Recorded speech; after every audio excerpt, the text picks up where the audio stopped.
Dear Jalal. Today we are going to discuss our fifth chapter, which is technological and environmental factors. कल हमने जो discuss किया था वो सोशल और डेमोग्राफिक फैक्टर्स के बारे में हमने बहुत सारी बातें पढ़ी थी, जिनमें we have discussed about the social structure, the social norms, the values, the attitudes of the people, और किस तरह से वो किसी ऑर्गेनाइजेशन पे अपना इम्पैक्ट डालते हैं. Furthermore, we have discussed about the government influence onto the business organization, और किस तरह से गवर्नमेंट की इन्फ्लुएंस की वजह से बिजनेस में चेंजेस आती हैं. उनके प्रोडक्ट मिक्स के बारे में हमने पढ़ा. हाई क्वालिटी वैल्यू मैक्सिमाइजिंग जो प्रोडक्ट्स और सर्विसेज होती हैं उनके बारे में हमने पढ़ा कि बिजनेस किस तरह से वैल्यू को मैक्सिमाइज करता है अपने कस्टमर्स के लिए. इसके साथ साथ हमने बहुत सारी चीज़ों को समझा कि सोशल और डेमोग्राफिक फैक्टर्स क्या होते हैं और सोशल और डेमोग्राफिक फैक्टर्स किस तरह से बिजनेस पे अपना इन्फ्लुएंस क्रिएट करते हैं. हमने लोगों के बाइंग पैटर्न्स के बारे में पढ़ा कि लोगों के बाइंग पैटर्न्स क्या किस तरह से चेंज होते हैं जब वो सोशली एक दूसरे से मिलते हैं और सोशल स्ट्रक्चर में रह रहे होते हैं. इसी तरह सोशल क्लास के बारे में हमने पढ़ा कि सोशल स्ट्रक्चर और क्लास किस तरह फॉर्म होती हैं due to the occupation, income level, education background and other variables, right. इसी तरह हमने जो है वो ना सिर्फ ये पढ़ा बल्कि हमने जो कल्चरल ट्रेंड्स थे उनके बारे में भी हमने पढ़ा, और इसके साथ साथ हेल्थ और डाइट इश्यूज जो हमने कल डिस्कस किए थे उसमें हमने हेल्थ के बारे में जो है वो डिस्कशन की, किस तरह से जो है वो इन्फ्लुएंस रखते हैं सोशल और डेमोग्राफिक ट्रेंड्स में. इसी तरह हमने ग्रीन प्रोडक्ट्स के बारे में पढ़ा, हमने एजुकेशन के बारे में पढ़ा, इन्वायरमेंटल इम्पैक्ट असेसमेंट के बारे में पढ़ा. हमने बहुत सारी चीज़ों को जो है कल कवर किया, राइट.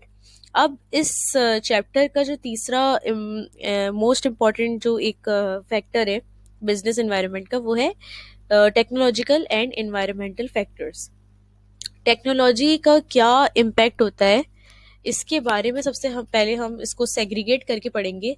कि सबसे पहले हम ये देखेंगे कि किसी भी ऑर्गेनाइजेशन पे टेक्नोलॉजी का क्या इम्पैक्ट होता है.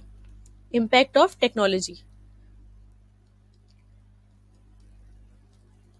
क्योंकि अब जबकि हम ऐसे सिचुएशन और ऐसे दौर में जो है वो रह रहे हैं जिसमें कोविड-19 का केस जो है वो अभी जो है वो चल रहा है. और आपने ज़रूर अभी महसूस किया होगा कि जब से कोविड-19 जो है वो हमारे जो एक तरह से कहते हैं कि इन्वायरमेंट में स्प्रेड हुआ है, और जो चीज़ें हम सोच नहीं सकते थे वो चीज़ें हुई हैं. जैसे कि क्लासरूम जो है वो वर्चुअल हो गया. अब जिस तरह से हम ऑनलाइन क्लासेस ले रहे हैं इसी तरह से अब पूरी दुनिया में जो है वो क्लासरूम जो है वो वर्चुअल लेवल पे आ गए. हमारे बिजनेसेस वर्चुअल लेवल पे आ गए. हम जो है वो ईजिली जो है वो टेक्नोलॉजी का इस्तेमाल करते हुए अपनी चीज़ों को पूरा कर रहे हैं.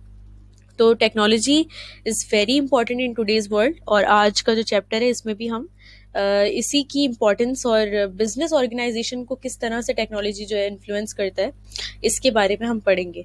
तो what we are gonna discuss about is business environment and its technological and environmental factors. तो ये एक अहम हमारा चैप्टर है, तो इसको आप लोगों को काफ़ी फोकस के साथ पढ़ना है. तो सबसे पहले we are going to discuss about the potential effects of technological change on the organizational structure and strategy, जिसमें सबसे पहले हम डाउन साइजिंग के बारे में पढ़ेंगे कि what is down sizing, what is D layering and what is outsourcing.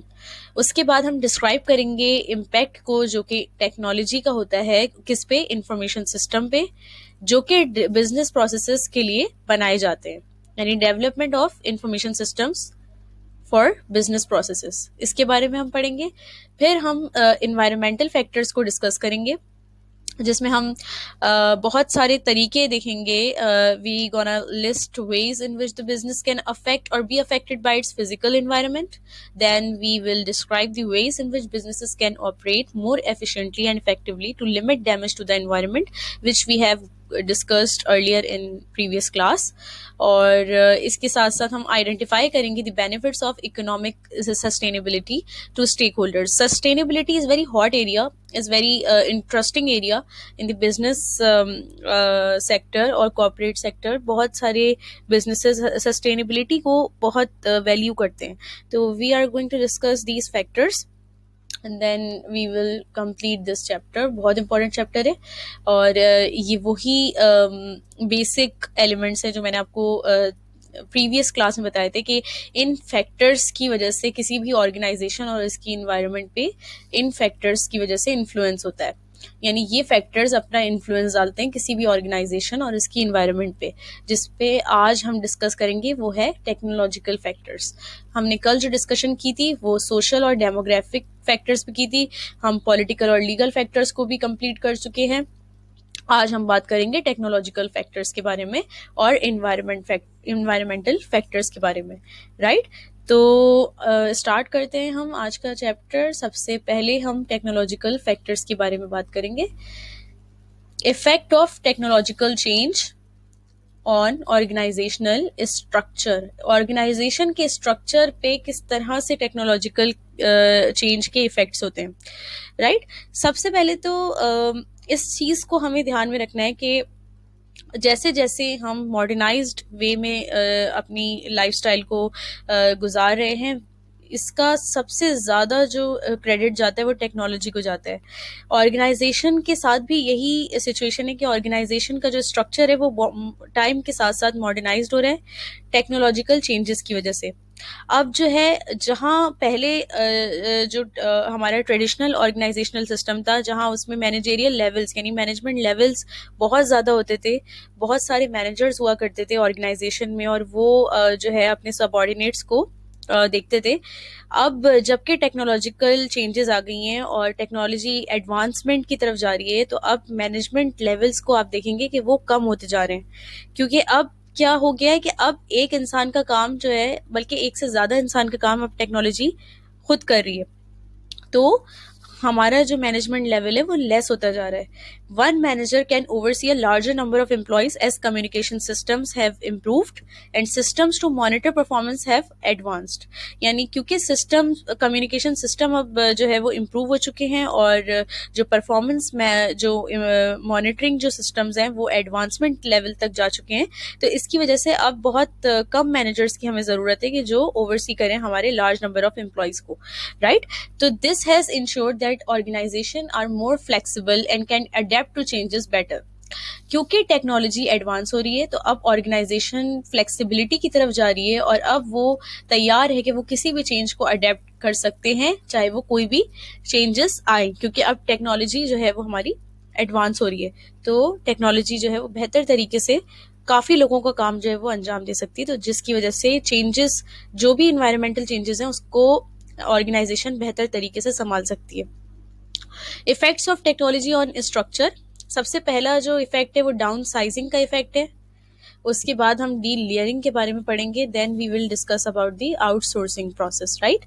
तो सबसे पहले हम डिस्कस करेंगे डाउन साइजिंग को। What is downsizing and what impact of downsizing is on the organisation.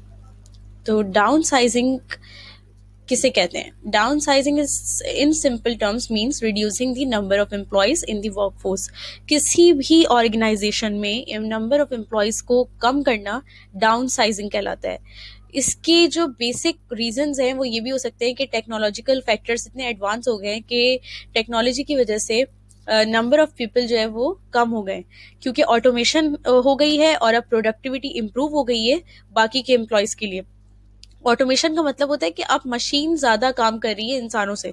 यानी अब जो काम जो एक मैन पावर करती थी, जो एक नंबर ऑफ पीपल काम करते थे, वो अब टेक्नोलॉजी यानी मशीन कर रही है। तो इसका मतलब होता है ऑटोमेशन, यानी ऑटोमेशन एनवायरनमेंट हमारा ज़्यादा क्रिएट हो गया है बनिस्बत के मैन पावर के।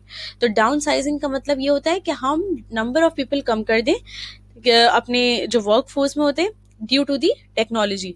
अब इसकी एक एग्जांपल है कि एक कंप्यूटर सॉफ्टवेयर है जो कि लेजर मेंटेन करता है, वो रिड्यूस कर देगा कितने नंबर ऑफ एम्प्लॉयज को अकाउंट्स डिपार्टमेंट में, जो कि एंट्रीज पोस्ट करते थे डे बुक से लेजर में ऑटोमेटिकली सिस्टम के through.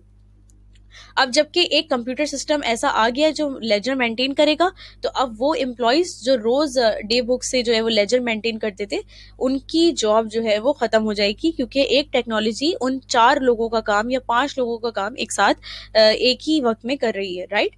It would also increase the number of entries processed in a day by the remaining employees as part of the process would be automated. जो एक man power है वो अगर जैसे number एक number of employ है, right. एक employ है जो कि पोस्टिंग कर रहा है और वो दिन में 50 से 60 पोस्टिंग कर रहा होता है, और उसके मुकाबले में एक मशीन है वो दिन की 5,000 से 6,000 पोस्टिंग कर रही होती है, तो आप किसको प्रेफर करेंगे? एग्जैक्टली ऑब्वियसली आप जो है वो एक मशीन को या एक टेक्नोलॉजी को प्रेफर करेंगे बनस्बत के एम्प्लॉय के। तो एम्प्लॉय जो है उसको एक तरह से मशीन ने उस पर अपना इन्फ्लुएंस डाल दिया है, टेक्नोलॉजी ने अपना इन्फ्लुएंस डाल दिया है।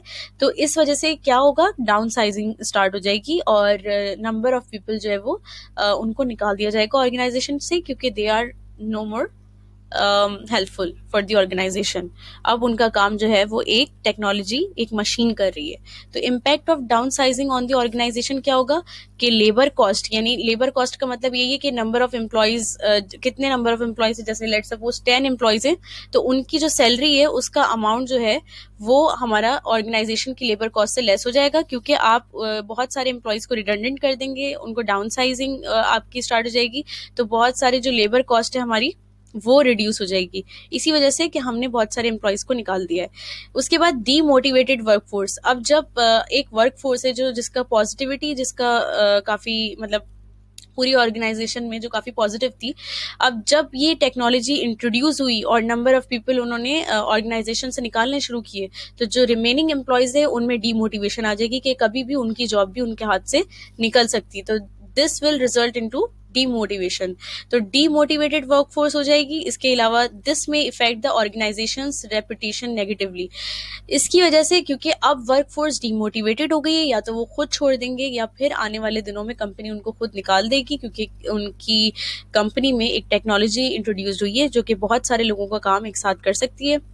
तो इस डीमोटिवेटेड वर्कफोर्स की वजह से नेगेटिव गुडविल क्रिएट होगी कंपनी की, क्योंकि जब वो निकलेंगे ऑर्गेनाइजेशन से तो वो बिल्कुल खुश नहीं होंगे, और इसकी वजह से उन उस कंपनी के बारे में जब बातचीत होगी दूसरे लोगों से, और फिर जब पता चलेगा कि इस कंपनी ने इनको या तो निकाला है या इस तरह से काम हुआ है, तो इसकी वजह से कंपनी की नेगेटिव गुडविल क्रिएट होगी, जिससे उसकी रेपुटेशन पे फर्क पड़ेगा। तो डाउन साइजिंग का मतलब ये होता है कि आप number of people, number of employees को रिड्यूस कर दें अपनी वर्कफोर्स में से, क्योंकि एक टेक्नोलॉजी या एक मशीन उनका काम जो है वो सर अंजाम दे रही है, राइट। इसके साथ साथ de-layering. What is de-layering? De-layering refers to reducing the number of managerial levels in an organization to make it more efficient. As technological advancement has led to improved communication and monitoring systems throughout the organization, lesser managerial levels are required and one manager can supervise a larger number of employees. अब क्योंकि जिस तरह से हमने down sizing में पढ़ा कि down sizing में एक टेक्नोलॉजी इंट्रोड्यूस हुई ऑर्गेनाइजेशन में जो काफ़ी सारे लोगों का काम सर अंजाम दे सकती है, इसी तरह डी लेयरिंग में जो मैनेजेरियल लेयर्स है, मैनेजेरियल लेयर्स का मतलब ये है कि हर डिपार्टमेंट में नंबर ऑफ मैनेजर्स होते हैं और उनकी एक लेयरिंग होती है, राइट। तो उसमें अब जब टेक्नोलॉजी एडवांसमेंट हुई ऑर्गेनाइजेशन में, तो अब वो जो नंबर ऑफ मैनेजर्स हैं, अब उनका काम भी उस टेक्नोलॉजी की वजह से कम हो गया, और कम क्या, खत्म हो गया, क्योंकि ऑर्गेनाइजेशन को अब मजीद मैनेजर्स की जरूरत नहीं है। यानी अगर एक डिपार्टमेंट में लेट सपोज 8 मैनेजर्स हैं, तो अब 4 मैनेजर्स की ऑर्गेनाइजेशन को जरूरत नहीं, क्योंकि टेक्नोलॉजी ने उनका काम कर दिया है, राइट। तो अब 4 मैनेजर्स को जो है वो हटाया जाएगा और इस तरह से उनकी डी लेयरिंग होगी। डी लेयरिंग का मतलब ये कि मैनेजेरियल लेयर्स को लेस करना, यानी कि उनको कम करना, decreasing the layers of the managers, decreasing the managerial layers, इसको कहते हैं डी लेयरिंग, राइट। तो अब क्या होगा कि एक मैनेजर या 4 मैनेजर्स जो है वो सुपरवाइज करेंगे लार्जर नंबर ऑफ एम्प्लॉयज को। तो इसकी एग्जांपल ये कि एबीसी कंपनी है जिसके 5 मैनेजरियल लेवल्स थे with one manager supervising 3 employees, right? ABC ने रिसेंटली इन्वेस्ट किया एक इंटीग्रेटेड सॉफ्टवेयर, यानी एक सॉफ्टवेयर का नाम है जो इंटीग्रेटेड सॉफ्टवेयर का मतलब ये होता है बहुत सारे डिपार्टमेंट्स का काम उसमें इंटीग्रेशन के साथ जो है ना उस सॉफ्टवेयर में एक साथ हो रहा होता है। यानी वो जो मशीन होती है वो बहुत सारे डिपार्टमेंट्स का डेटा एक साथ जो है वो जनरेट कर रही होती है, और काफ़ी सारी जो डिपार्टमेंट्स का डेटा होता है वो उसमें होता है, और उसमें जो है वो मशीन एक साथ काम कर रही होती है, right.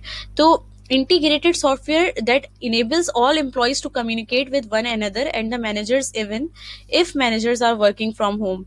Attendance has been automated and the system generates hours worked report and error report at day and for managers review and follow up.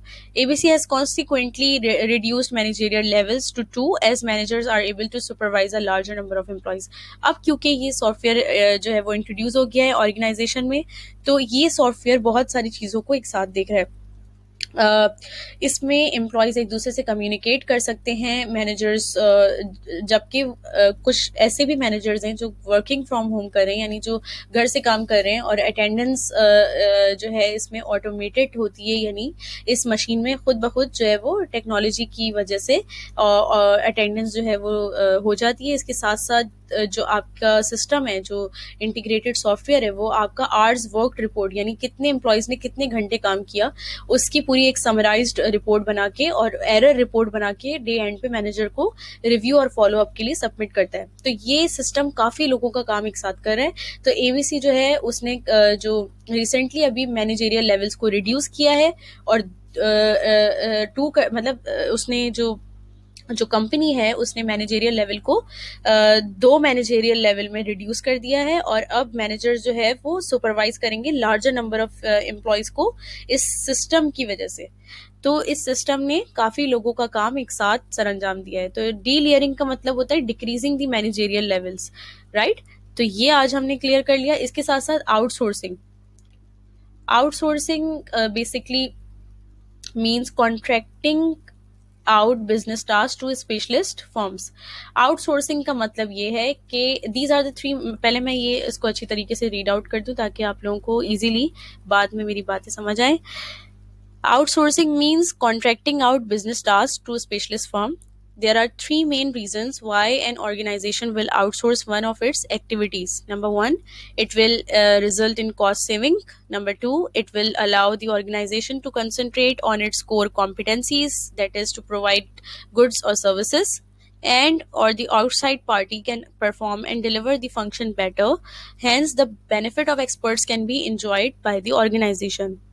Outsourcing का मतलब ये है कि अपना एक डिपार्टमेंट या अपना एक बिजनेस टास्क, कोई भी एक ऐसा बिजनेस का वर्क जो कि आप किसी दूसरी फर्म को जो कि इस काम में माहिर है उसको आप कॉन्ट्रैक्ट की बेस पे आउटसोर्स कर दें, यानी उसको आप दे दें, वो काम आप उसके हवाले कर दें, राइट, आउटसोर्स कर दें। देयर आर 3 मेन रीजंस कि ऑर्गेनाइजेशन क्यों कोई भी अपना टास्क या अपनी बिजनेस एक्टिविटीज या फिर अपना जो डिपार्टमेंट है वो आउटसोर्स करती है।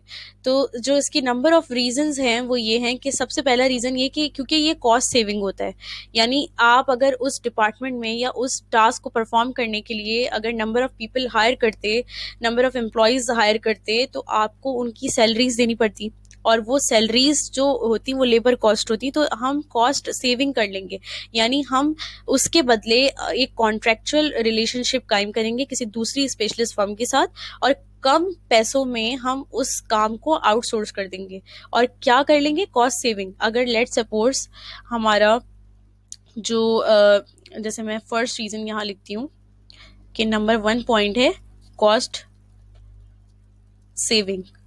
तो कॉस्ट सेविंग किस तरह से होगी, कॉस्ट सेविंग इस तरह से होगी कि आप जो है अगर हमारे पास लेबर कॉस्ट आ रही थी 1 लाख और हमने आउटसोर्स की जो कॉन्ट्रैक्चुअल हमारी कॉस्ट आ रही थी 90,000, तो definitely what we will choose is the outsource option. हम क्या सिलेक्ट करेंगे? आउटसोर्स ऑप्शन सिलेक्ट करेंगे, क्योंकि ये बेनिफिशियल है कंपनी के लिए। कंपनी के लिए ये ऑप्शन बेनिफिशियल है, राइट? बेनिफिशियल। तो कंपनी आउटसोर्स करेगी, क्योंकि इससे क्या होगा कि 10,000 की हमारी कॉस्ट सेविंग होगी। Cost saving would be 10,000। तो आउटसोर्स करने का जो एक बेसिक रीजन होता है वो कॉस्ट सेविंग भी होता है, क्योंकि इससे आपके नंबर ऑफ एम्प्लॉयज की जो है वो सैलरी जो है वो आप देने से बच जाते हैं, और एक वन टाइम कॉस्ट जो है आपकी लगती है कॉन्ट्रेक्चुअल वे में, जो कि आप आउटसोर्स कर रहे होते हैं किसी दूसरी ऑर्गेनाइजेशन को, तो उससे आपकी कॉस्ट सेविंग हो जाती है। जैसे इस केस में हमने देखा कि हमें 10,000 की कॉस्ट सेविंग हुई है। इसी तरह दूसरा रीजन है कि it will allow the organisation to concentrate on its core competencies. Core competencies, अब एक ऑर्गेनाइजेशन है जिसकी कोर कॉम्पिटेंसी है कि वो मैन्युफैक्चरिंग कंसर्न में है, और वो बहुत मतलब गुड्स अपनी जनरेट करते हैं, प्रोडक्ट्स बनाते हैं, और उसका एक डिपार्टमेंट है, ऑडिट डिपार्टमेंट है। और अब वो ऑडिट, जो इंटरनल ऑडिट है, उसके लिए वो इंटरनल ऑडिटर्स हायर करने पड़ेंगे, फिर उनकी अलग सैलरीज होंगी। तो उससे अच्छा है कि उस कंपनी ने सोचा कि अपने ऑडिट डिपार्टमेंट को वो आउटसोर्स कर दे। तो ये आउटसोर्स इस डिपार्टमेंट को करने का क्या मकसद है कि ये कोर कॉम्पिटेंसी नहीं है ऑर्गेनाइजेशन की। ऑर्गेनाइजेशन की कोर कॉम्पिटेंसी में ये डिपार्टमेंट नहीं आता है, यानी ये ऑडिट डिपार्टमेंट कोर फंक्शन में नहीं आता है ऑर्गेनाइजेशन के। तो इसीलिए ऑर्गेनाइजेशन ने इसको आउटसोर्स कर दिया। तो इसकी वजह से क्या होगा कि ऑर्गेनाइजेशन अपने कोर फंक्शंस या कोर कॉम्पिटेंसीज पे अच्छी तरीके से कंसंट्रेट कर सकती है। उसको काफ़ी एक वास्ट टाइम और ड्यूरेशन और जो है वो माहौल मिल जाएगा कि जिससे वो अपने कोर फंक्शंस पे कंसंट्रेट कर सके। इसी तरह outside party can perform and deliver the function better, hence the benefit of experts can be enjoyed by the organization। Outsource करने का फायदा ये होता है कि जब आपने अपना टास्क किसी थर्ड पर्सन जो ऑर्गेनाइजेशन है उसको दिया, और वो इसमें माहिर है, तो वो एक्सपर्ट है इस डिपार्टमेंट की या इस टास्क की या इस एक्टिविटी की, तो वो उसको बेहतर तरीके से अंजाम देंगे बनिस्बत ये कि आप अपने ऑर्गेनाइजेशन में एम्प्लॉयज़ को हायर करें और आप उनकी स्पेशलिटी देखें। कुछ एम्प्लॉयज़ करियर में एडवांस लेवल पे, कुछ जो है बेसिक लेवल पे, कुछ मीडियम लेवल पे, तो उनकी मिक्स एक कॉम्पिटेंसी होगी जो उस टास्क को जो है वो कंप्लीट करेंगे, बनिस्बत इसके कि जो आप आउटसोर्स करेंगे अपना टास्क किसी ऑर्गेनाइजेशन को, किसी आउटसाइड पार्टी को, तो वो इसमें अगर माहिर होगी तो आपको एक बेनिफिट ऑफ एक्सपर्ट जो है वो मिल जाएगा, जिसकी वजह से आपका वो जो आउटसोर्सिंग का एक आउटकम है वो अच्छा आ जाएगा। तो that will be the 3 main reasons why the company must outsource its department or task or any other activity for the saving of time and cost, right?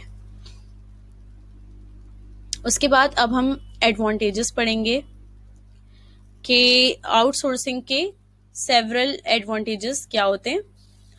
तो एडवांटेजेस ऑफ आउटसोर्सिंग में हम सबसे पहले देखेंगे कि आउटसोर्सिंग की वजह से हमें क्या क्या चीज़ें जो हैं वो फ़ायदा हमें पहुंचाती हैं। सबसे पहले स्पेशलिस्ट स्किल। आउटसोर्स फर्म में possess more skills than the organization itself, hence leading to the improvement in the quality of performance।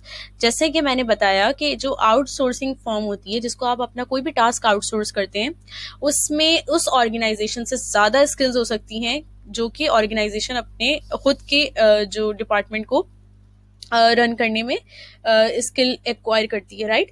तो जब भी आप थर्ड पार्टी फर्म को जो है वो आउटसोर्स करते हैं अपना टास्क या अपना डिपार्टमेंट, तो उसके पास ज़्यादा स्किल्स होती हैं बनिस्बत के आपके, तो आपको एक एक्सपर्ट जो स्किल्स है वो प्रोवाइड हो जाती हैं, जो कि एक एडवांटेज होता है आउटसोर्सिंग का। इसके साथ साथ फिक्स्ड फी कॉन्ट्रैक्ट होता है। आउटसोर्स फर्म में be working as a fixed fee contract that would reduce the uncertainty of the cost.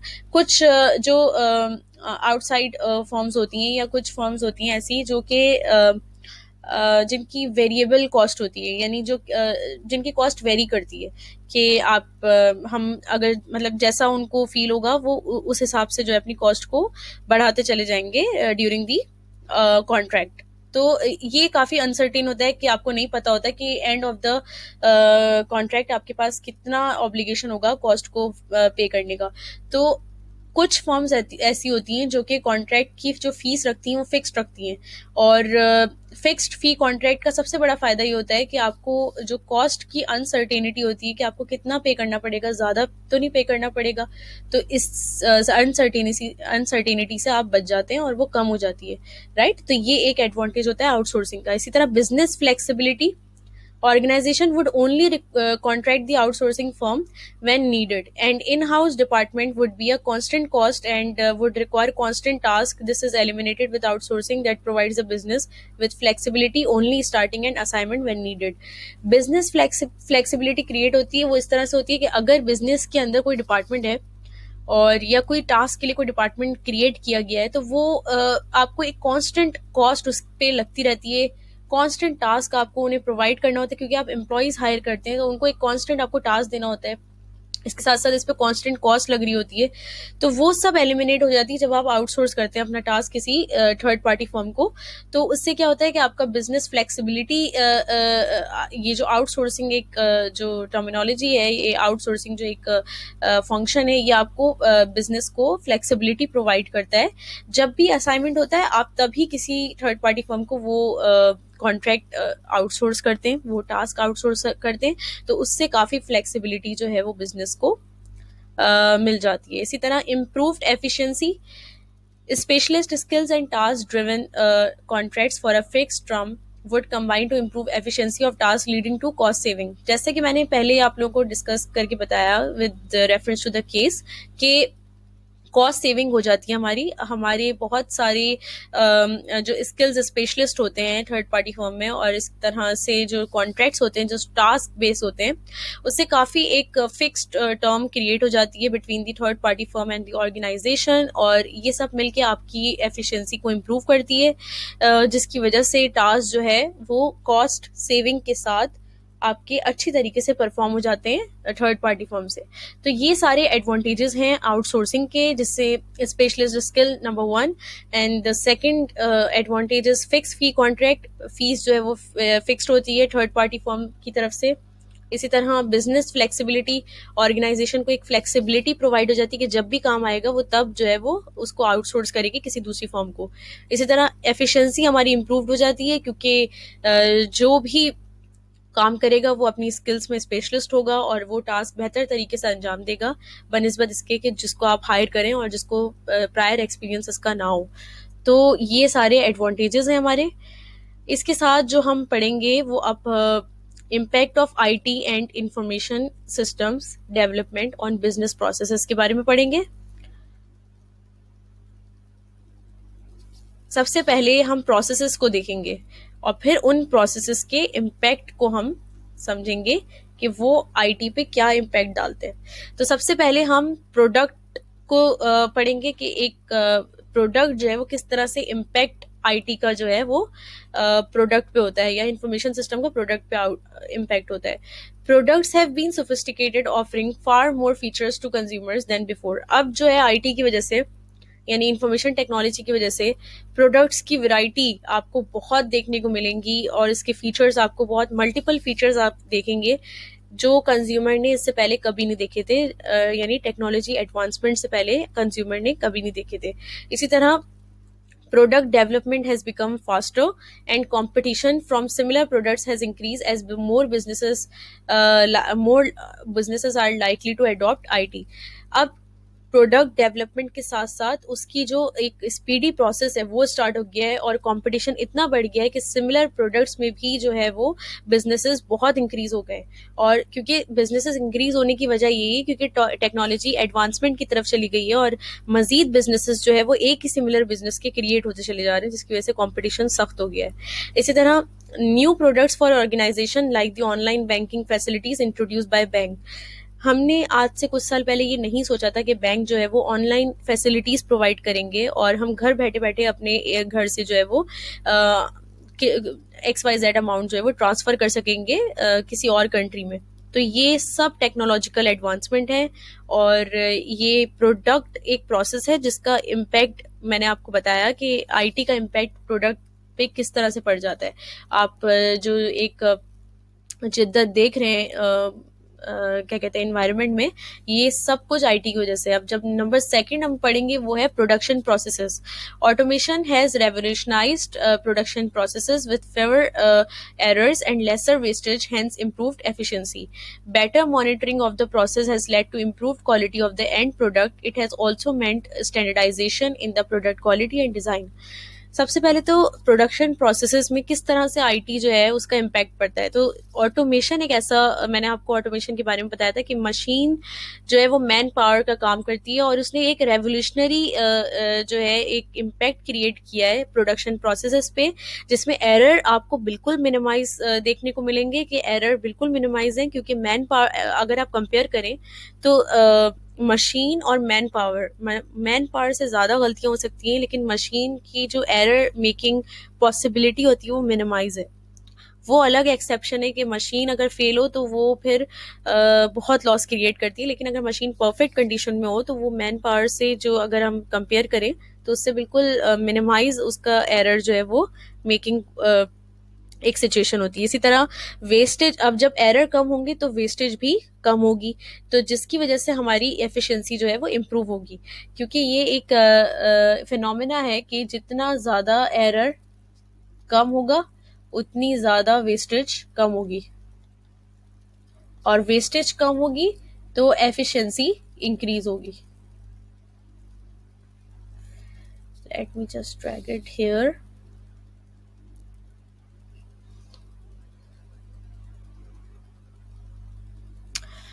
Efficiency क्या होगी, इंक्रीज होगी।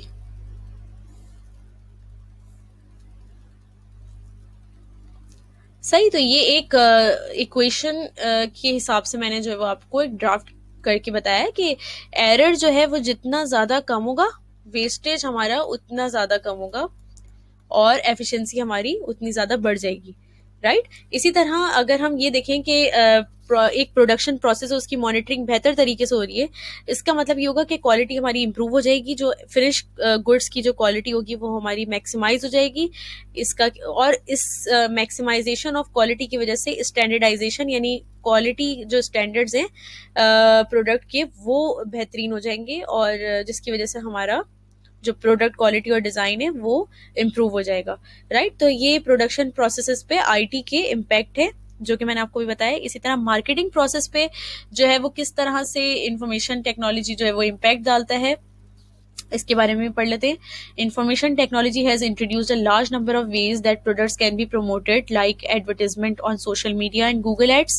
Organization has improved the way they distribute products using IT. Businesses have online vendors and actual retail outlets as well. Organizations are able to reach more customers using customer databases. Organizations have websites where their products can be seen and compared with other products based on price and quality. Information technology has essentially increased the information customers have about a product before making the decision to buy it. Marketing में अगर आप देखें तो सबसे ज़्यादा information technology का जो impact होता है वो मार्केटिंग में होता है। आप अपने इर्द गिर्द देखें तो जब आप टीवी खोलते हैं तो आपको सबसे ज़्यादा एड्स नज़र आते हैं, सबसे ज़्यादा एडवर्टिजमेंट नज़र आती हैं, और इस एडवर्टिजमेंट की वजह से कभी कभार इनडायरेक्ट आप एडवर्टाइजमेंट देखेंगे, कभी डायरेक्ट एडवर्टाइजमेंट देखेंगे किसी प्रोडक्ट की। तो ये एक मार्केटिंग स्ट्रेटजी होती है कि आप कहाँ कहाँ से एडवर्टाइजमेंट कर सकते हैं। आप यूट्यूब खोलें, आपको ऐड नज़र आएंगे वीडियोस के दौरान, उसमें कुछ ऐड होते हैं जिसमें आप स्किप कर सकते हैं उसको, और कुछ ऐड्स होते हैं जो कि मैंडेटरी आपको देखना पड़ता है, 4 5 6 सेकंड का ऐड होता है, राइट। तो ये सब क्या है, मार्केटिंग प्रोसेस है, और इसमें हेल्प आउट कौन कर रहा है, इंफॉर्मेशन टेक्नोलॉजी।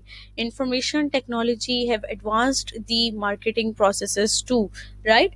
तो पहले क्या होता था कि अब क्या होता है कि इंफॉर्मेशन टेक्नोलॉजी की वजह से लार्ज नंबर ऑफ प्रोडक्ट्स जो है उसको प्रमोट किया गया है, एडवर्टाइजमेंट के जरिए प्रमोट किया जाता है, एडवर्टाइजमेंट के जरिए, जो कि सोशल मीडिया यानी फेसबुक, इंस्टाग्राम, ट्विटर और इसके अलावा यूट्यूब और गूगल एड्स के जरिए जो है वो उस प्रोडक्ट को प्रमोट किया जाता है। ऑडियंस आपकी कौन होती है, पब्लिक होती है, जनरल। इसी तरह ऑर्गेनाइजेशन ने इम्प्रूव कर दिया अपनी प्रोडक्ट डिस्ट्रीब्यूशन को थ्रू आईटी।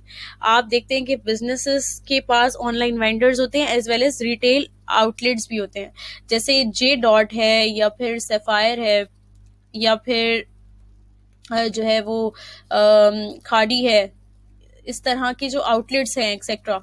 आपने इनके ऑनलाइन वेबसाइट भी देखी है, आपने इनकी जो फिजिकल जो रिटेल आउटलेट्स हैं वो भी देखी है।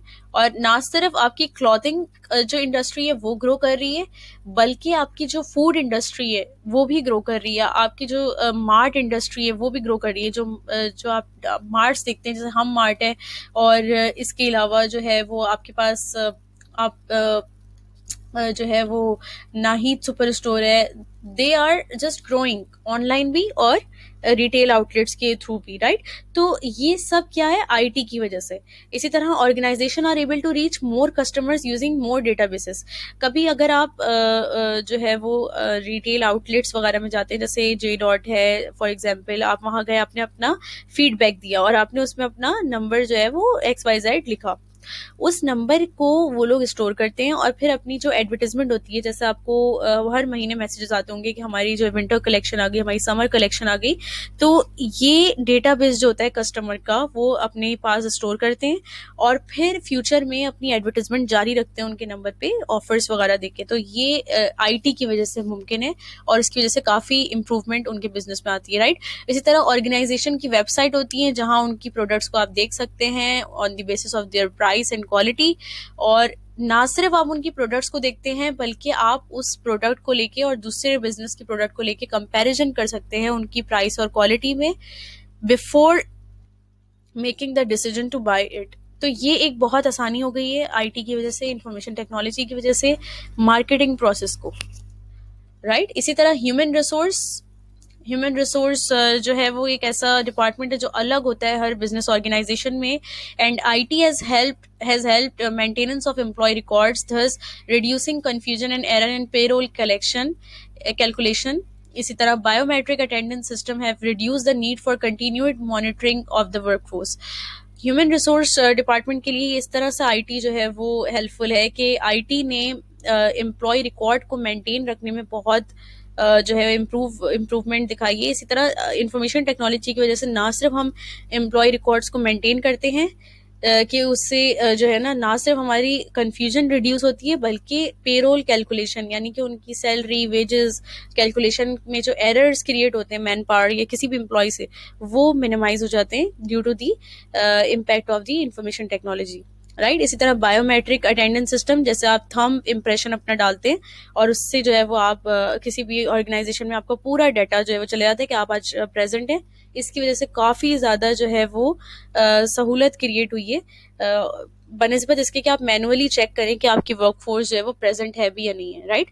तो ये these are the processes, and these processes have been impacted by the information technology and have been impacting since the day one, since the beginning। तो अभी तक जो है वो इंफॉर्मेशन टेक्नोलॉजी एडवांसमेंट की तरफ जा रही है और इन प्रोसेसेस पे जब से इंफॉर्मेशन टेक्नोलॉजी इंट्रोड्यूस हुई है तब से लेके आज तक और आने वाले फ्यूचर में भी एडवांसमेंट जो है वो एक्सपेक्टेड है बहुत, राइट। अब हमने टेक्नोलॉजिकल फैक्टर्स के बारे में डिटेल से बात कर ली कि what are the impact of technological factors और किस तरह से टेक्नोलॉजी जो है वो ऑर्गेनाइजेशन पे अपना इम्पैक्ट डालती है।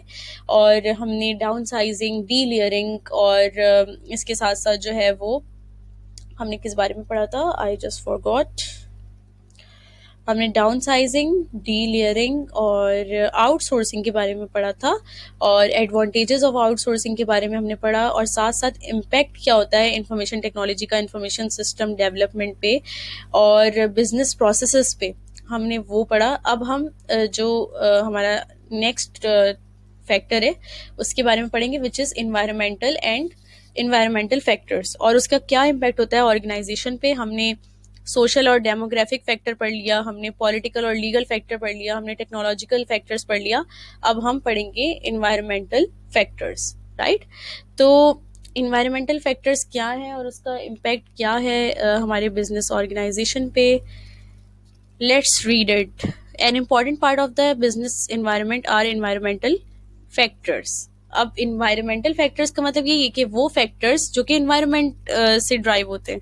तो environmental factors क्या हैं और उनका बिजनेस पे क्या इम्पैक्ट होता है और उनका इन्वायरमेंट पे क्या इम्पैक्ट होता है, इसके बारे में हम पढ़ेंगे। Number one is diversity, number two is renewable and non renewable resources, number three is geographical factors.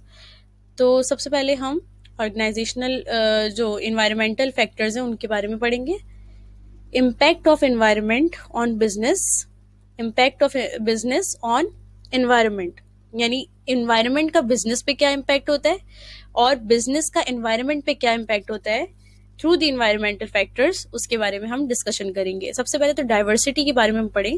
The diversity of ecosystem and living things that are used by the business and its impact. These resources are used by agriculture and pharmaceutical industries. Diversity का मतलब ये है कि diversity किस तरह से ये एक इन्वायरमेंट का पार्ट है और वो किस तरह से बिजनेस पे अपना इम्पैक्ट डालती है। डाइवर्सिटी ऑफ इकोसिस्टम और लिविंग थिंग्स, यानी कि इन्वायरमेंट और जानदार जो हमारे हैं लिविंग थिंग्स हैं उनमें डाइवर्सिटी क्रिएट करना बिजनेस की तरफ से बहुत इंपॉर्टेंट है। बिजनेस जो है वो अपना इम्पैक्ट किस तरह से इन दोनों चीज़ों पे जो है वो क्रिएट करती है और उसको मेंटेन किस तरह से रखती है वो इम्पॉर्टेंट है। और उसमें जो रिसोर्सेज हैं वो कौन इस्तेमाल करते हैं, बेसिकली ज़्यादातर एग्रीकल्चर, यानी जो हमारे फार्मर्स हैं, जो हमारी मैन्युफैक्चरिंग इंडस्ट्रीज़ हैं वो, और फार्मास्यूटिकल इंडस्ट्रीज़ जिसमें दवाइयाँ यूटिलाइज होती हैं और बहुत सारी चीज़ें दवाइयाँ जो है वो बनती हैं, वो जो है यूटिलाइज करती हैं ये रिसोर्सेज जो कि डाइवर्सिटी से रिलेटेड होते हैं। इसी तरह रिन्यूएबल और एंड नॉन रिन्यूएबल रिसोर्सेज। सबसे पहले तो हम डाइवर्सिटी को इससे लिंक करेंगे कि बिजनेस का एनवायरनमेंट पे क्या इम्पैक्ट होता है। तो जब हमने देखा कि एनवायरनमेंट का बिजनेस पे इम्पैक्ट होता है on the basis of diversity, कि किस तरह से बिजनेस जो है वो मैनेज करती है इकोसिस्टम और लिविंग थिंग्स को जो कि बिजनेस यूज करती है और इम्पैक्ट अपना जनरेट करती है एनवायरनमेंट पे। इसी तरह बिजनेस का क्या इम्पैक्ट होता है एनवायरनमेंट पे, तो depletion of natural resources, over consumption of natural resources has led to fewer reserves that will limit the ability of businesses to survive in the future. The amount of coal mined today will mean lesser reserves of coal for future, thus limiting an organization ability to generate energy from the coal in future. इसका मतलब ये है कि एक organisation, एक business अपने environment पे किस तरह का इम्पैक्ट जो है वो क्रिएट करता है। सबसे पहले तो ये कि वो जो आज के बिजनेस ऑर्गेनाइजेशन है वो डिप्लीट कर रहे हैं नेचुरल रिसोर्सेज को। इसका मतलब क्या हुआ? इसका मतलब ये हुआ कि हमारे नेचुरल रिसोर्सेज जो है वो बहुत तेजी से जो है वो ख़त्म होते जा रहे हैं due to the advancement of the environment. क्योंकि हमारा बिजनेस एडवांस हो रहा है, हमारी इन्वायरमेंट एडवांस हो रही है, तो इसकी वजह से नेचुरल रिसोर्सेज हमारे उनकी कंजप्शन जो है वो बढ़ रही है और उनकी कंजप्शन बढ़ने की वजह से हमारे जो नेचुरल रिसोर्सेज हैं वो डिप्लीट हो रहे हैं। और डिप्लीट होने की वजह से आगे फ्यूचर आने वाले जो हमारे दिन होंगे, जो आने वाला जो फ्यूचर है हमारा, वो उसमें बिजनेस का सर्वाइव करना मुश्किल हो जाएगा। तो जिसकी एग्जांपल ये कि आज जो बिजनेस जो कोयला माइन कर रही है, यानी कोल माइन कर रही है टुडे, उसमें क्या बिजनेस जो है, क्योंकि नंबर ऑफ बिजनेसेस जो है वो ज़्यादा हो गए और जो हमारे पास रिसोर्स है वो कम है। अब नंबर ऑफ बिजनेस ज़्यादा होने की वजह से हमारा जो रिसोर्स है वो यूटिलाइज किससे हो रहा है? बिजनेस यूटिलाइज कर रहा है, राइट, और उसको फिर फिनिश गुड्स में जनरेट कर रहा है। तो आज अगर कोई बिजनेस ज़्यादा से ज़्यादा कोल माइन करेगी तो इसका मतलब ये है कि वो आगे आने वाले फ्यूचर में उस रिसोर्स को इतना ओवर कंज्यूम करेगी कि आने वाला फ्यूचर वो रिसोर्स जो है वो प्रेजेंट नहीं रहेगा आने वाले फ्यूचर में, राइट। तो इसका मतलब क्या हुआ कि जब वो रिसोर्स नहीं होगा तो ये चीज़ लिमिट कर रही है ऑर्गेनाइजेशन की एबिलिटी को कि वो जनरेट करे एनर्जी कोल से आने वाले फ्यूचर में। तो जब रिसोर्स नहीं होगा तो इसका मतलब अल्टीमेटली बिजनेस जो है वो आगे कोल को इस्तेमाल नहीं कर सकती, कोल को माइन नहीं कर सकती और उससे जो है वो जनरेट नहीं कर सकती एनर्जी आने वाले फ्यूचर में। तो ये क्या होगी? Depletion of natural resources by the business, और इसकी वजह से बिजनेस का जो इम्पैक्ट है वो इन्वायरमेंट पे जाहिर होगा, यानी इन्वायरमेंट पे इसके नेगेटिव इफेक्ट्स आएंगे। इसी तरह नंबर 2 है कि renewable and non renewable resources. Natural resources like air and water are vital to survival of the organisation. Non renewable sources like crude oil and coal are used for energy generation throughout industry. Deforestation, rapid development of businesses has led to depletion of natural forests that can disturb ecosystem and cause extension of animal species. तो सबसे पहले तो हम ये देखते हैं कि environment का बिजनेस पे क्या इम्पैक्ट होता है। सबसे पहले तो नेचुरल रिसोर्सेज की बात करते हैं हम, जैसे हवा और पानी है, राइट, वो वाइटल होते हैं किसी भी ऑर्गेनाइजेशन के सर्वाइवल में। ये रिन्यूएबल रिसोर्सेज कहलाते हैं, यानी ये हमारे पास काफ़ी ज़्यादा जो है वो मौजूद है। एयर और वाटर जो है वो हमारे पास बहुत ज़्यादा मतलब एक तरह से इनफाइनाइट है, राइट।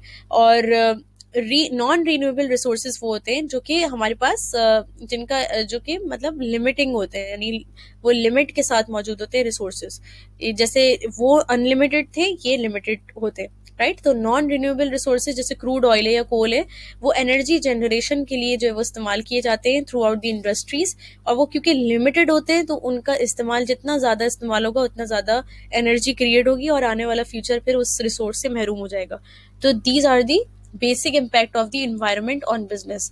इसी तरह बिजनेस का इम्पैक्ट इन्वायरमेंट पे ये कि आजकल बिजनेस में जो रैपिड डेवलपमेंट हो रही है, वो रैपिड डेवलपमेंट जो है वो वजह बन रही है कि हमारे जो नेचुरल फॉरेस्ट है उनको डिप्लीट किया जा रहा है, उनको जो है वो हटाया जा रहा है, उनको ख़त्म किया जा रहा है, जिसकी वजह से हमारा इकोसिस्टम डिस्टर्ब हो रहा है, हमारी ओजोन लेयर डिस्टर्ब हो रही है। क्योंकि जितने ज़्यादा फॉरेस्ट होंगे उतना ज़्यादा हमारी जो ओजोन लेयर है वो प्रोटेक्टेड रहेगी, हमारी जो हमारा इकोसिस्टम है वो प्रोटेक्टेड रहेगा। और जब आप नेचुरल फॉरेस्ट को ही डिप्लीट कर देंगे, नेचुरल फॉरेस्ट को ही ख़त्म कर देंगे, तो इसका मतलब ये है कि आपकी जो फ्यूचर जनरेशन है वो नेचुरल डिज़ास्टर का शिकार होगी। ज़्यादा से ज़्यादा नेचुरल डिज़ास्टर आएंगे, जिस तरह से आप लोग देखते हैं कि हीट वेव जो है वो आ रही है। ये सब चीज़ें जो है वो इम्पैक्ट है बिजनेस का इन्वायरमेंट पे। और इसी की वजह से एनिमल स्पेशीज़ जो हैं वो हमारे ख़त्म होते जा रहे हैं। जो हमारे एक रेयर स्पेशीज़ होते हैं एनिमल, वो हमारे जो है वो ख़त्म हो रहे हैं due to the natural disaster और दी डिस्टर्बिंग इकोसिस्टम। तो ये deforestation is one of the basic reasons of disturbing ecosystem. तो ये हमारा एक इम्पैक्ट होता है बिजनेस का एनवायरनमेंट पे। अब इन्वायरमेंट का बिजनेस पे इम्पैक्ट जोग्राफिकल फैक्टर्स की वजह से भी हो सकता है। Factors like climate affect the industry that can survive in a geographical location, like the wine industry thrives in France due to the climate that allows grape cultivation.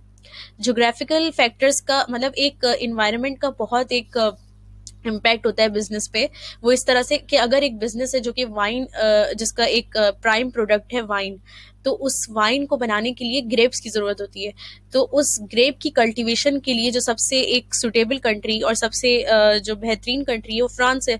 तो France में जब वो इंडस्ट्री लगेगी तो वाइन कल्टीवे मतलब उसमें grep cultivation की वजह से वाइन जनरेट होगी और वहाँ पे एक बिजनेस जो है वो सर्वाइव करेगा, बिकॉज उसका प्राइम प्रोडक्ट का जो रॉ मटेरियल है वो वहाँ ज़्यादा प्रोवाइड होता है।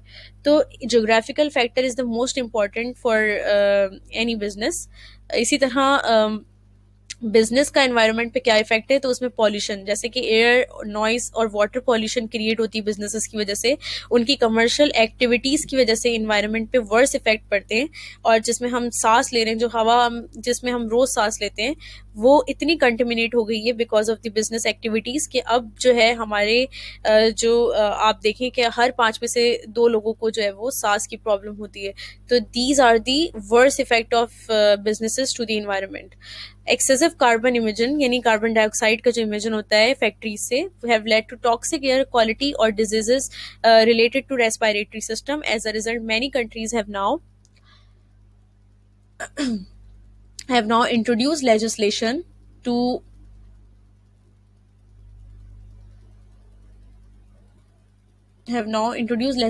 to limit the carbon emissions and carbon taxes to dissuade pollution. आपने देखा होगा कि कुछ फैक्ट्रीज होती है जिनमें से कार्बन डाइऑक्साइड इमिजन बहुत ज़्यादा होता है, जिसकी वजह से हमारी इन्वायरमेंट कंटेमिनेट होती है, रेस्पिरेटरी सिस्टम्स को काफ़ी वर्स इफेक्ट्स पड़ते हैं और बहुत सारे लोगों को सांस की प्रॉब्लम होती है। तो ये सब कुछ एक जो है वो एंड रिजल्ट होता है किसी भी बिजनेस एक्टिविटी का।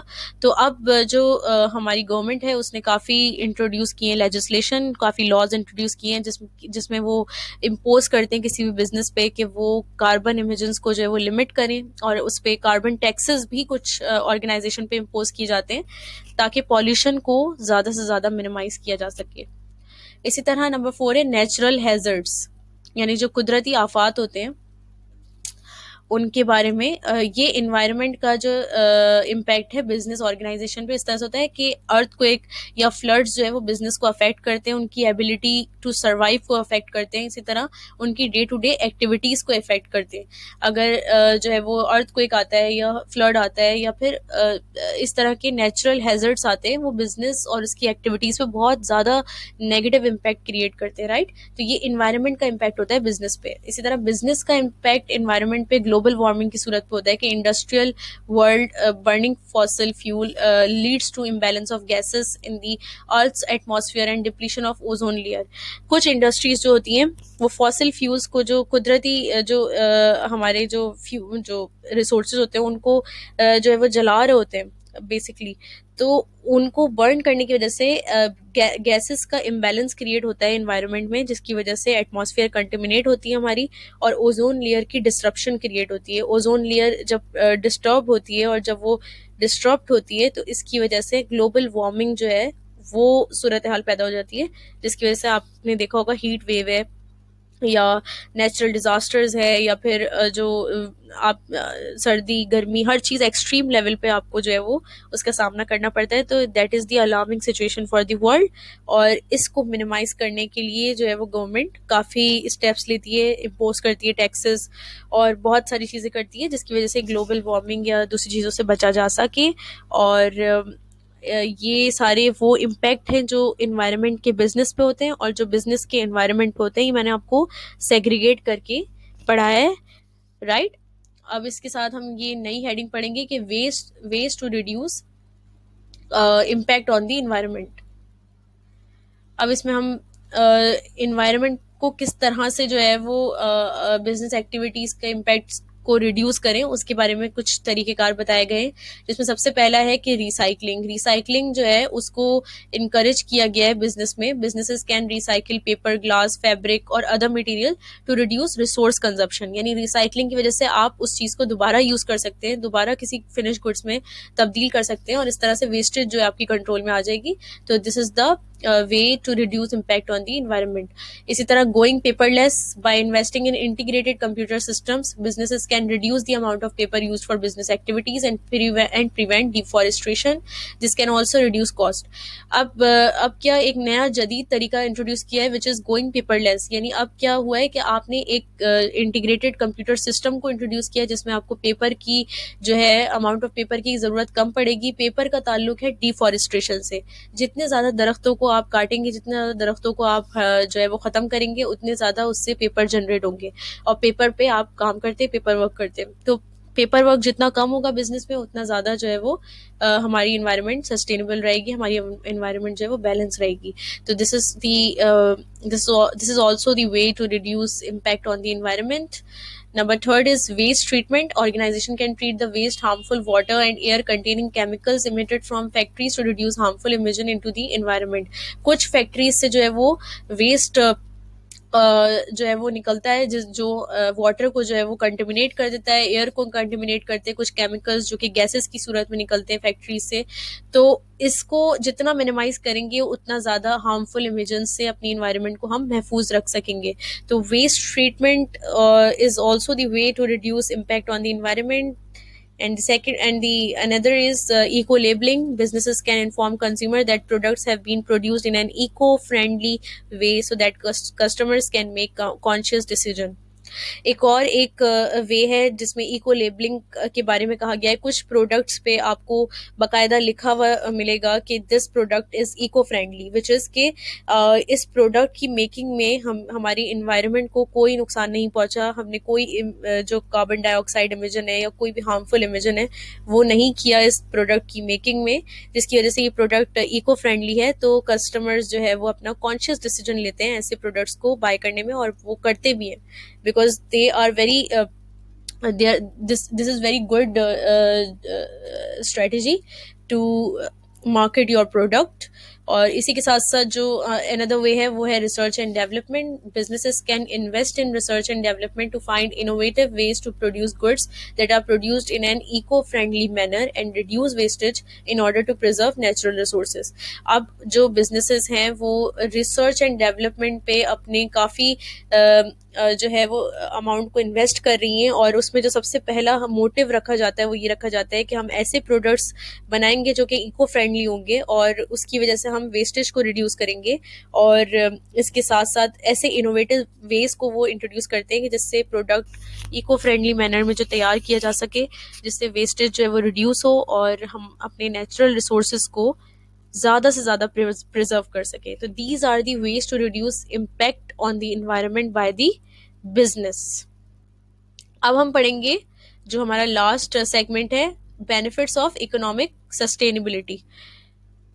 तो इसकी डेफिनेशन को बिल्कुल आपको जहन में रखना है कि sustainability means using resources at a rate that can be replenished by the nature. Sustainable economic development refers to a pattern of resource utilization for social and economical progress that aims at meeting the present human needs without endangering the future generation capacity to meet their needs. Sustainability का मतलब ये है कि resources को ऐसे use करना और इस अंदाज में यूज़ करना कि वो जो है ख़त्म नहीं हो जाए, वो ख़राब नहीं हो जाए फॉर द फ्यूचर जनरेशन. वो मतलब उनका एग्जिस्टेंस कायम रहे और वो एक तरह से महफूज रह सकें आगे आने वाली जनरेशन के लिए. इसी तरह सस्टेनेबल इकोनॉमिक डेवलपमेंट का मतलब ये होता है कि हम अपने रिसोर्स को इस तरह से यूटिलाइज करें फॉर सोशल और इकोनॉमिक प्रोग्रेस कि वो हमारी प्रेजेंट ह्यूमन नीड्स यानी कि मौजूदा इंसानी जो ज़रूरतें हैं उसको भी पूरा कर सके, और हमारे जो आने वाली नस्लें हैं उनके लिए भी वो रिसोर्स हम पैदा कर सकें, वो रिसोर्स मौजूद हो उनकी नीड्स को पूरा करने के लिए. यानी कि सस्टेनेबल का मतलब होता है बैलेंस क्रिएट करना towards the present and the future generation, और रिसोर्सेज हम इस तरह से यूटिलाइज करें कि वो बैलेंस वे में जो है वो यूज़ हो सके, और ना सिर्फ कि हमारी करंट जो ह्यूमन नीड्स हैं उसको पूरा कर सके, प्रेजेंट ह्यूमन नीड्स को पूरा कर सकें, बल्कि आने वाली फ्यूचर ह्यूमन जो जनरेशन है, फ्यूचर जनरेशन है, उनकी कैपेसिटी और उनकी नीड्स को भी पूरा किया जा सके. Sustainability presents multiple benefits to the business and its stakeholder. Sustainability जो है वो बहुत बेनिफिट्स क्रिएट करती है, ना सिर्फ बिजनेस बल्कि उसके स्टेक होल्डर पे भी. और स्टेक होल्डर मैंने आपको फर्स्ट चैप्टर में पढ़ाया था कि स्टेक होल्डर आपके मल्टीपल हो सकते हैं, राइट. तो मल्टीपल स्टेक होल्डर का मतलब है कि काफ़ी वास्ट लेवल पे जो है आपको फ़ायदा होगा अगर आप सस्टेनेबिलिटी को एक्वायर करें. तो सबसे पहले आपको जो फायदा होता है जो सस्टेनेबिलिटी की वजह से, employees. Economic sustainability of a business would ensure safe and pollution free working condition to the employees. Their jobs would also be secured as there would be continuity of the business. Economic sustainability का मतलब ये होता है कि business ये ensure करे कि वो सेफ और पॉल्यूशन फ्री वर्किंग कंडीशन जो है वो प्रोवाइड कर रहे हैं एम्प्लॉयज़ के लिए, और इसके साथ साथ उनकी जॉब्स सिक्योर हैं और जॉब्स कंटिन्यूटी के साथ जो है उनकी सिक्योर रहेंगी आगे आने वाले फ्यूचर में. तो this is called the economic sustainability of the business, कि उनके एम्प्लॉयज़ जो है वो उसको बिजनेस ये इंश्योर करे कि आपकी जॉब ना सिर्फ आज बल्कि आने वाले फ्यूचर में भी सस्टेन रहेगी, और इसके साथ साथ जो है वो बिजनेस ऐसे माहौल में, ऐसे इन्वायरमेंट में जो है वो ऑपरेट करे है जो कि सेफ और पॉल्यूशन फ्री है, और जो वर्किंग कंडीशंस हैं एम्प्लॉयज़ के लिए वो भी सेफ और पॉल्यूशन फ्री है, राइट. इसी के साथ साथ share holders, their prime concern relates to their return on investment. An economic sustainable organization would enable shareholders to earn good return on investment in the long run. Sustainability economic sustainability का जो prime एक concern, economic sustainability इस तरह से share holder को जो है वो बेनिफिट प्रोवाइड करती है, क्योंकि शेयर होल्डर जैसा कि मैंने पहले बताया कि उसका प्राइम कंसर्न होता है उनका रिटर्न ऑन इन्वेस्टमेंट, यानी कि जो भी वो इन्वेस्ट कर रहे हैं कंपनी में उस पर उनको कितना रिटर्न मिलेगा. This is the prime concern of the shareholder. Economic sustainable organisation वो ऑर्गेनाइजेशन होती है जो कि शेयर होल्डर को एक अच्छा यानी एक गुड रिटर्न ऑन इन्वेस्टमेंट जो है वो प्रोवाइड करे इन द लॉन्ग रन, ना सिर्फ कि वो प्रेजेंट में उनको अच्छा रिटर्न ऑन इन्वेस्टमेंट प्रोवाइड करे बल्कि आने वाले फ्यूचर में लॉन्ग रन में जो है वो शेयर होल्डर्स को अच्छा रिटर्न ऑन इन्वेस्टमेंट प्रोवाइड कर सके। इसी तरह customers they interested in continuous supply of goods quality and environmentally friendly products. An organization producing green products would be able to keep its customers happy. For example, customers are most willing to buy organic and free range poultry products. आजकल के customers ना सिर्फ technology advancement की वजह से बहुत ज़्यादा aware हैं, बल्कि वो चाहते हैं कि हमारी इन्वायरमेंट भी सेव रहे और हम भी सेव रहें। तो जो आजकल के कस्टमर्स हैं उनको बहुत इंटरेस्ट होता है ना सिर्फ गुड क्वालिटी प्रोडक्ट में, बल्कि इन्वायरमेंटल फ्रेंडली प्रोडक्ट में भी बहुत उनको इंटरेस्ट होता है। तो ऑर्गेनाइजेशन जो कि ग्रीन प्रोडक्ट्स जो है वो बनाती है, वो उनके जो कस्टमर्स होते हैं वो काफ़ी लॉन्ग टर्म उनसे खुश रहते हैं और काफ़ी जो पॉजिटिव गुडविल है वो क्रिएट होती है। जैसे कि आजकल के जो कस्टमर्स हैं वो ऑर्गेनिक प्रोडक्ट्स और आपने एक नाम सुना होगा वीगन वीगन फूड्स हैं। तो वीगन फूड्स में जो है वो आपको आपने वैरायटी देखी होगी। तो ये है कस्टमर अवेयरनेस कि कस्टमर कितना अवेयर है कि अपनी इन्वायरमेंट को उसको जो है वो सस्टेन रखना है। और इसके साथ साथ बिजनेसेस भी आजकल उनकी जो सस्टेनेबिलिटी जो प्रोवाइड कर रहे हैं वो बेनिफिट्स अपने स्टेक होल्डर्स को, वो भी इसी चीज़ को मद्देनज़र रखते हुए प्रोवाइड कर रहे हैं ग्रीन प्रोडक्ट्स को, राइट। इसी तरह government organisation acting in an environmentally responsible manner ultimately contributes to controlling of national and global environment. Governments encourage companies to follow environmentally desirable policies and provide grants and tax concession to support green initiative. अब जबकि हमने employ, shareholders और customers के बारे में पढ़ लिया, these are the stakeholders, main stakeholders, government भी एक स्टेक होल्डर है। और ऑर्गेनाइजेशन जो इन्वायरमेंटली रिस्पॉन्सिबल होती है और जो ग्रीन प्रोडक्ट मेकिंग इन्वायरमेंट जो ऑर्गेनाइजेशन होती है उसको गवर्नमेंट काफ़ी सपोर्ट करती है, ताकि जो है वो इस तरह के ग्रीन इनिशिएटिव और इन्वायरमेंटली जो सस्टेनेबिलिटी वाला जो एक एलिमेंट होता है वो, ताकि लॉन्ग रन में ये ऑर्गेनाइजेशन क्रिएट करते रहे। और इन्वायरमेंटली डिज़ायरेबल पॉलिसीज़ जो है उसको प्रमोट करने के लिए गवर्नमेंट उनको काफ़ी इंकरेज करती है, उनको टैक्स कंसेशंस देती है, उनको ग्रांट्स देती है, ताकि वो सपोर्ट कर सके कंपनी की तरफ से उठाए गए ग्रीन इनिशिएटिव को। तो गवर्नमेंट भी एक स्टेक होल्डर है और वो भी मल्टीपल बेनिफिट्स जो है वो प्रोवाइड करती है ऑर्गेनाइजेशन को, जो कि सस्टेनेबिलिटी के जरिए जो है वो ग्रीन प्रोडक्ट्स को प्रमोट करते हैं, राइट। तो एम्प्लॉयज है, शेयर होल्डर्स है, कस्टमर्स हैं, गवर्नमेंट है, these are the key stakeholders of the organisation. और ऑर्गेनाइजेशन जब भी सस्टेनेबिलिटी को प्रेजेंट करती है तो उसके साथ साथ मल्टीपल बेनिफिट्स जो है बिजनेस को भी होता है और उसके स्टेक होल्डर को भी होता है। तो this is all about the technological and environmental factors. I hope कि ये चैप्टर आप लोगों को बहुत इंटरेस्टिंग लगा हो और इसमें आपको हर चीज़ बहुत अच्छी तरीके से समझ आ गई हो। कोई भी क्वेश्चन हो, do let me know and do ask at mariajalal786@gmail.com। मेरी लिंक्डइन आईडी भी है और उस पर भी आप क्वेश्चन कर सकते हैं। मेरी लिंक्डइन आईडी पे जो नाम है मेरा वो है मारिया जलाल, राइट। और उसका लिंक अगर आप लोग मुझसे मेरे ईमेल पे पूछेंगे तो I will send you link to, right. तो आप लोग जो है वो ज़रूर इस चैप्टर को पढ़ें और ज़रूर जो है मुझे फीडबैक दें कि आपको सही लगा या नहीं। कोई बात ऐसी हो जो क्वेश्चन आपके जहन में आया हो तो ज़रूर आप मुझसे पूछ सकते हैं, राइट। इसके साथ साथ इंशाल्लाह नेक्स्ट चैप्टर में दोबारा मुलाकात होगी। तब तक के लिए अल्लाह हाफिज़।